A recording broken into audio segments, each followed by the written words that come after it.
Solid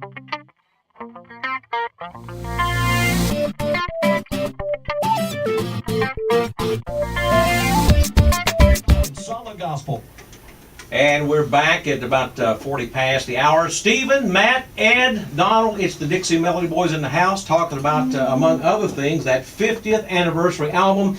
Stephen, if you would give us a brief overview of this album. What's some of the tunes on it? What kind of flavor? Well, after a long search of songs over the past couple of months, I think we did finally settle them down to some great songs.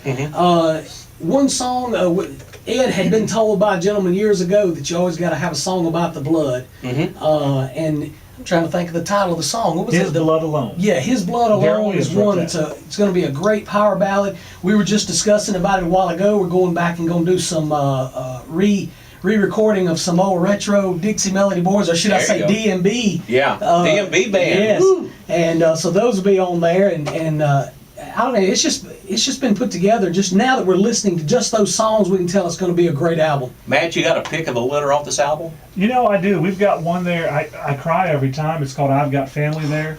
Marty Funderburk wrote that song, and I'm telling you, it's one of those that just makes you. I mean, you just sit there and cry and think about Grandma, and Ed's going to be doing that one. It's he said it's full of great songs. Rodney Griffin sent some great stuff over. Greg Day, we were talking about Gregg. Yeah. Sent some stuff. It's kind of a blend. There's some great old time quartet songs, and then kind of a throwback to that DMB kind of country feel. So it's just, I think it's going to be a great album. Speaking of songs that make me cry, I got to tell you, one of my all-time favorite Dixie Melody Boys songs got to be that Antioch Church House Choir, buddy. You still do that one? We still sing it every day, every night. Yeah, yeah. If we didn't, then people we get requests for before we go in. But it's just that song you always want, and we got it in '81. You know, a lot of folks that their signature song, they don't like it. I guess they get tired of singing it. They didn't like it in the first place. Whatever. What about Antioch Church House Choir? Do you like it? Never get tired of saying. I really like it. Yeah. Herman Harper sent me that song, and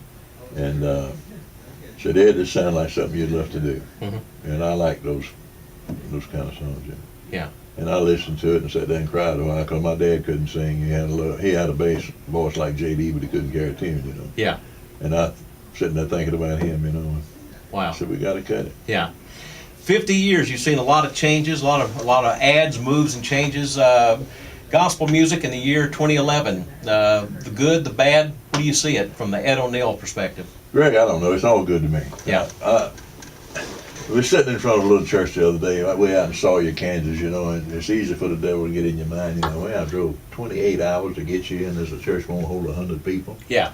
And Rodney Griffin happened to send a song to us while we were sitting in the van, and I'm brooding, you know, because I know the expense is going to be heavy. Right.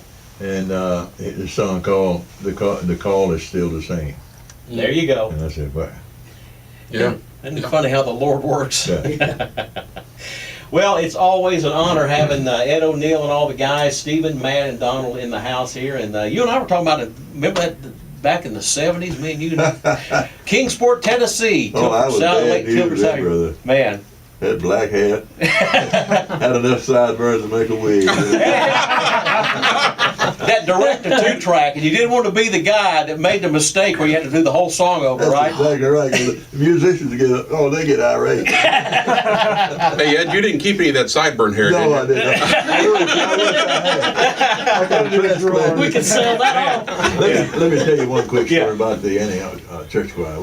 Herman Harper produced it. We was over there in the studio, and we just finished the album, and we was adding some bells, church bells, to the track. Yeah. And my buddy Tony Brown came by. You know, Tony was my first piano player. Oh, I didn't know that. Yeah, and we met and talked a minute. He heard that. He said, "Oh, you recorded the Antioch Church Choir?" I said, "Yeah." He said, "You planning to release it?" I said, "That's the plan." He said, "You better hurry." I said, "Why?" He said, "I just finished a session with another group." Did you beat him with a punch? I won't call the group, but Bob Crawford was a man out in Waco at the time, you know. He called me one night and said, "You old buzzard." He said, "You got me this time, and I'll get you back." Well, they always say the man in a street fight, whoever gets in the first punch usually wins. Well, it's always a winning situation when you get to talk with the Dixie Melody Boys, a 50-year anniversary record. Do you have any idea when it may be done, when it's going to be available? We're going to start on some tracks tomorrow, and then we're going to rehearse with them a while, I don't know how long, then come back. Give us some website information. We got to see what you're up to. Yeah. What is it, guys? The website for Dixie Melody Boys is www.dixiemelodyboys.com. Boy, that Don't get any makes simpler sense. than that. I believe even I can do that. Guys.